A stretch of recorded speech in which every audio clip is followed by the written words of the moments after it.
Regular expressions are used mostly to validate that text is formatted in a certain way, for instance, zip codes, which is what I want to show you here. I have a little code set up so that we can test a regular expression very easily. Here's the text A, and the regular expression always starts with a slash and ends with a slash and is looking for an A. We use the PHP method pregmatch, send the regular expression, send the text, and it will return if it found a match or not, true or false, and then I present it very nicely here. Let's take a look and see if A finds A. Yes, the text A satisfies the regex A. What if we're looking for a B in A?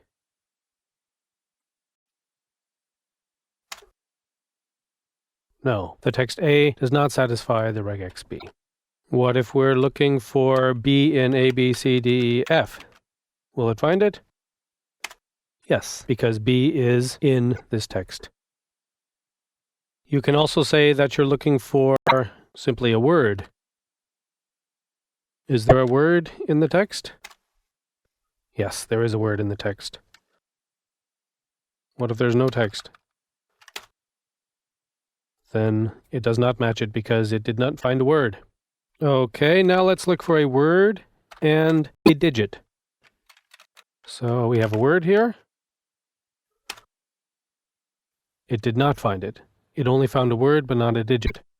If we put a digit after the word, it did find it. If we have a digit and then a word, it does not find it.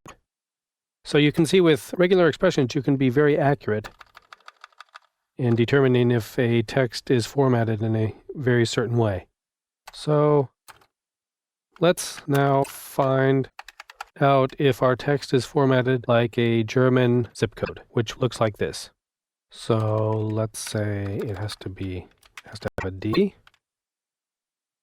and then a dash, and then a digit, and the digit has to occur 5 times. So let's see if that matches. Yes. What if we have an Austrian zip code? No, because there is no D. So let's change it back to a D. And let's say we only have 4 digits. No, that doesn't match either because we specify there has to be 5. Let's put back in 5. So we have 5 again, and it works. Let's put in 6.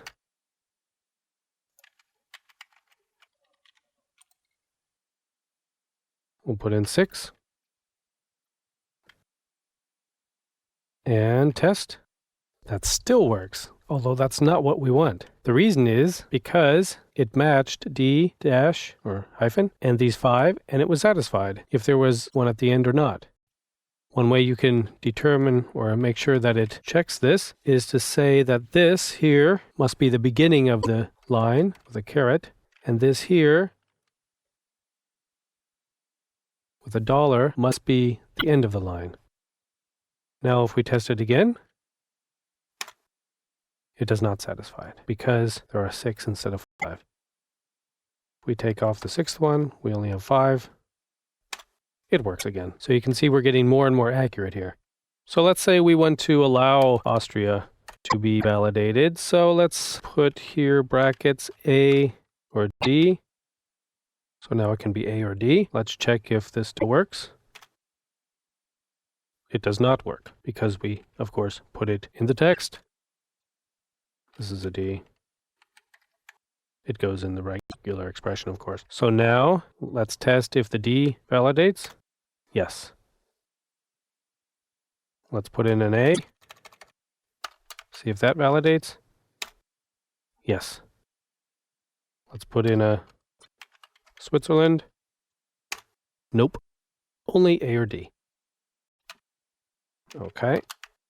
But sometimes, if you're just sending a letter from Germany to Germany, you leave the whole D thing off at the beginning. Let's see if that validates.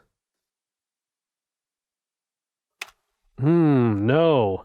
It should validate, though. Let's change the regular expression to allow that.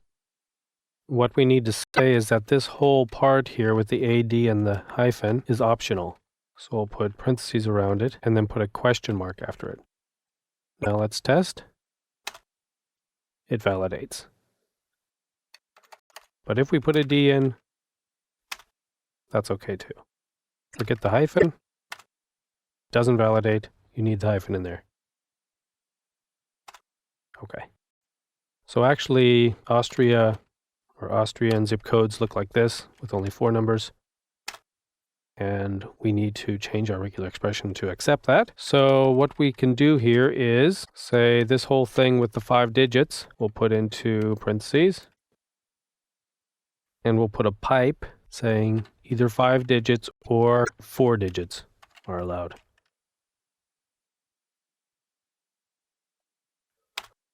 And now that works. And if we have a German one,